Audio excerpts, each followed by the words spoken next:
Buckle up, football fans. It's time now for Toyota Talks.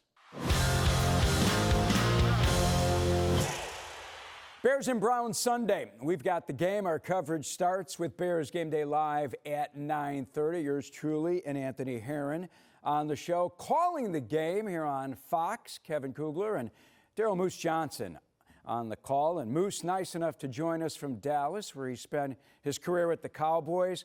Moose, I'll tell you what a real pleasure this is for me to have the chance to talk with you. And our Fox meteorologist, Emily Walls, who is never wrong. You know those weather people, they're never wrong.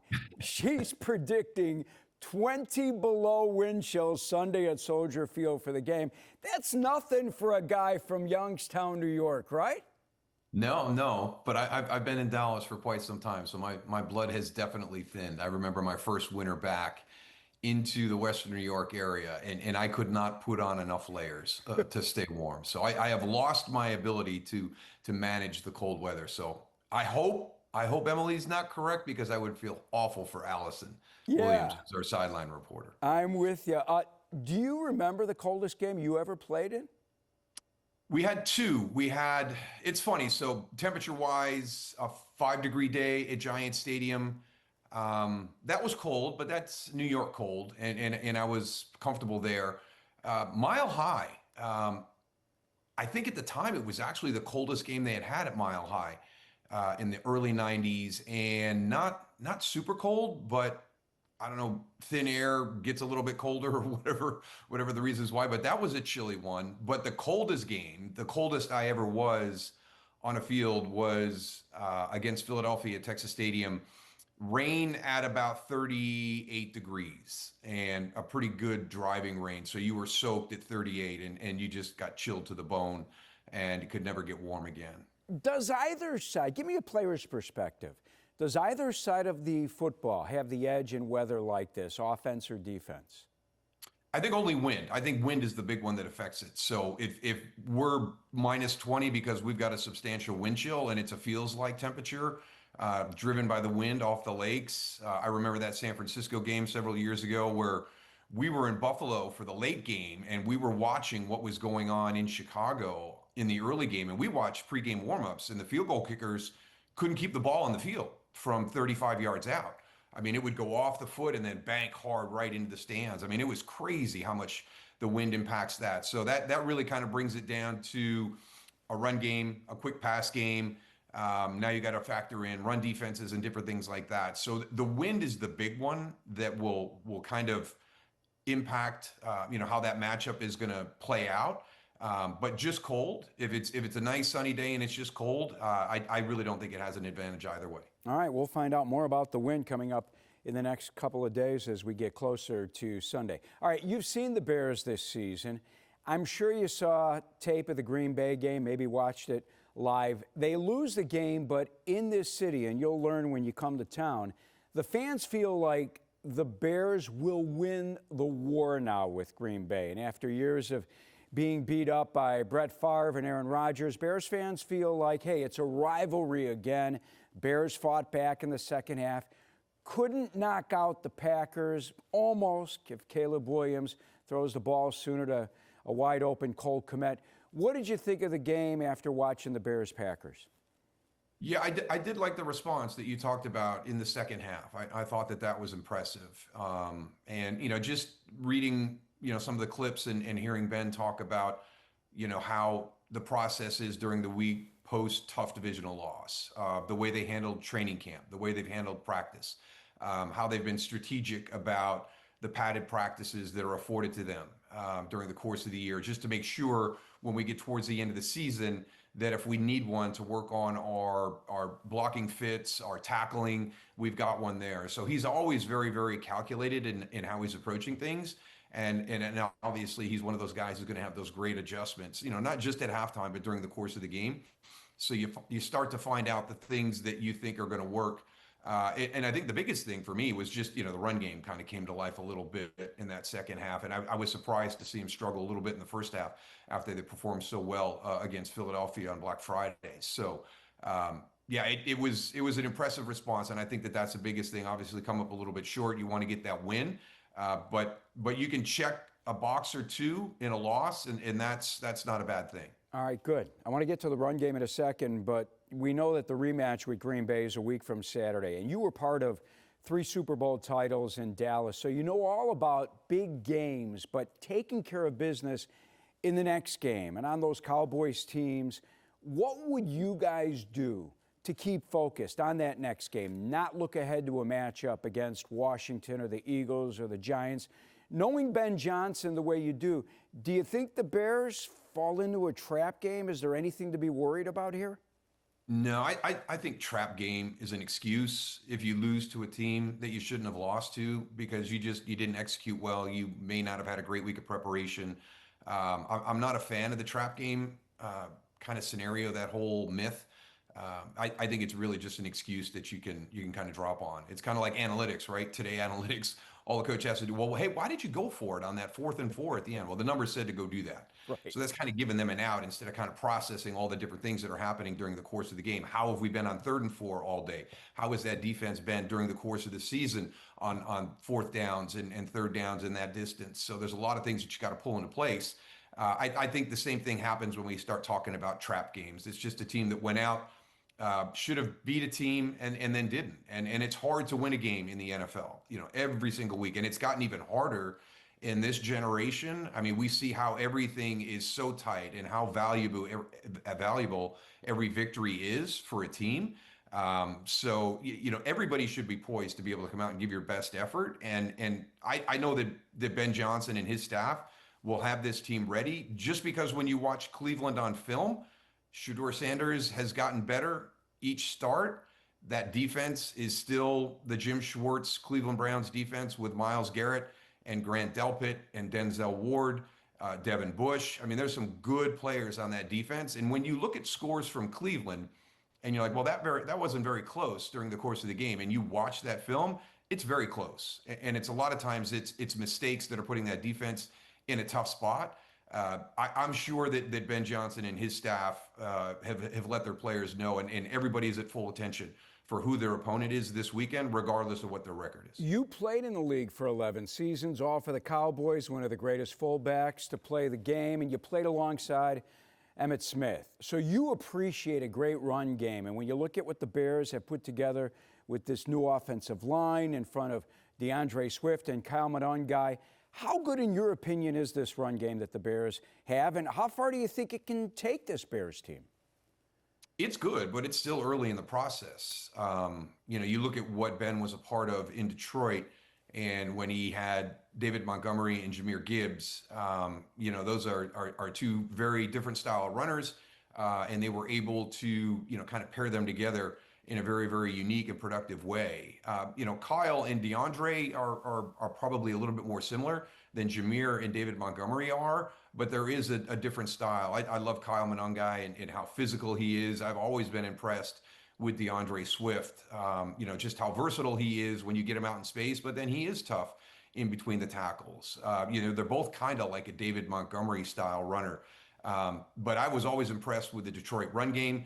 How they impact people with the motion. You're starting to see Cole Kmet play a bigger role in the run blocking there. I love the fact that we're bringing the wide receivers through, which is what we see, from the Sean McVay tree. You look at the Rams and what Puka Nacua does.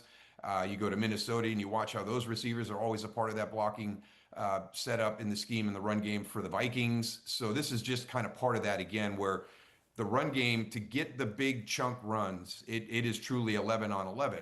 You want to get that running back to the second level, and then you want to get him to space. And the only way you can do that is if you have buy-in from everybody. And so I love to watch how hard the wide receivers are working in today's NFL with the run game and seeing all these explosive runs, because we've got such great effort by all 11 that are on the field. Moose, where are you with Caleb Williams?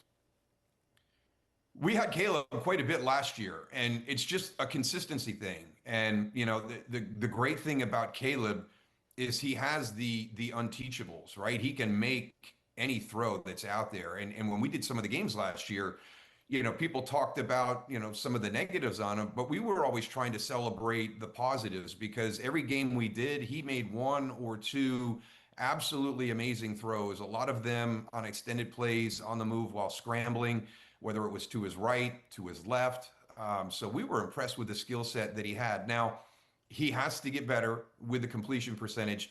I think one of the great lines I heard this year was we were talking, I can't remember who it was, but it was we talked about it was CJ Stroud, and we had talked with Daniel Jones earlier, and it was kind of like I've got to get comfortable doing the boring throws, taking the boring throws, taking what's there. And we brought that to CJ Stroud because he was kind of working through that same thing. And he goes, but I never want to say that anything is boring. So he's trying to find the joy in the ordinary, which whatever phrase you want to put into your mind that helps you do that, that's going to be important as you move forward and you start to approach that. So I would love to see Caleb come up with something that allows him to be very, very comfortable in taking the check down and trusting a DeAndre Swift in space. Trusting some of his receivers to make yards after the catch where it doesn't have to be thrown beyond the first down marker. It can be thrown short because that's what the defense is forcing you to do, but you've got full trust in your guys around you that they're going to be able to make a play and get that first down. I love that joy with the ordinary. Hey, Bears have won 5 nail biters. You think this is a playoff team with 4 games to go? I loved the comments that Ben Johnson talked about this week. They aren't right now. They're trying to find the wins that will make them a playoff team. I thought that was one of the best answers I've ever heard to a very challenging question. That doesn't say we are not yet, but it also says, I sure hope we can be, and I think we can be. And so there's a positive vibe through that whole response from Coach Johnson, which I thought was outstanding, because the biggest thing you have to create is that belief that we do belong. And when you haven't been there for a long time, that is the biggest hurdle that you have to cross, is everybody buys in and feels like they belong. And there'll be that one game that all of a sudden everybody feels like they do belong. And for us, it was 1991 against the Washington Redskins at the time. We were 6-5, they were 11-0. We went up to RFK and we knocked them off. And that was the one that gave us the confidence that we can play with anybody in the NFL. And we'd had some good wins, earlier in that season, but that was the defining one, a division rival who was undefeated, to go up on their field and knock them off. That was the one that was really kind of the springboard that led to the 92, 93 Super Bowl champions, and then down the road again in 95. But I'll always remember that win is the really kind of the boost of confidence that group needed, because the Cowboys had not had success in a long time. And we were a young team, and we hadn't really experienced success since our collegiate careers. So you've got to have some of those big wins down the stretch, and they've got a schedule that they're going to be able to create that confidence. And if they find a way to have a nice run here down the stretch, they'll go into the playoffs extremely confident that they can play with anybody in today's NFL, because I don't see a team in the NFC or the AFC who's really separated themselves and said, we're the team you have to beat, because we've seen certain teams kind of put themselves in that position, and then they'll have a loss a couple of weeks later, and you're like, okay, they're human. They're not that dominant team that we have to fear. We can hang with those guys. So I think it's going to be fun. I think it's going to be great football through the month of December into January as we head towards the playoffs. Final question. I'm glad you brought it up, because I was going to ask you, who's the best team in the NFC, since you've seen so much NFC football, and you're telling me we don't know yet. We don't. It's amazing. We tried to crown the Rams. We tried to crown the Colts in the AFC. I think this is one of those seasons where if you go back and look at some of the teams that got on a great run in December and then just used all that momentum to take it all the way to the Super Bowl. Eli Manning is probably the best at doing that. He got on 2 ridiculous runs through the course of the playoffs, because of how well they played down the stretch. Teams that are put into that must-win situation down the stretch and kind of play playoff football those last 3 games, and then walk into the playoffs with that win or lose and we're going home. It's a tough place to be, but it's some good skills to learn.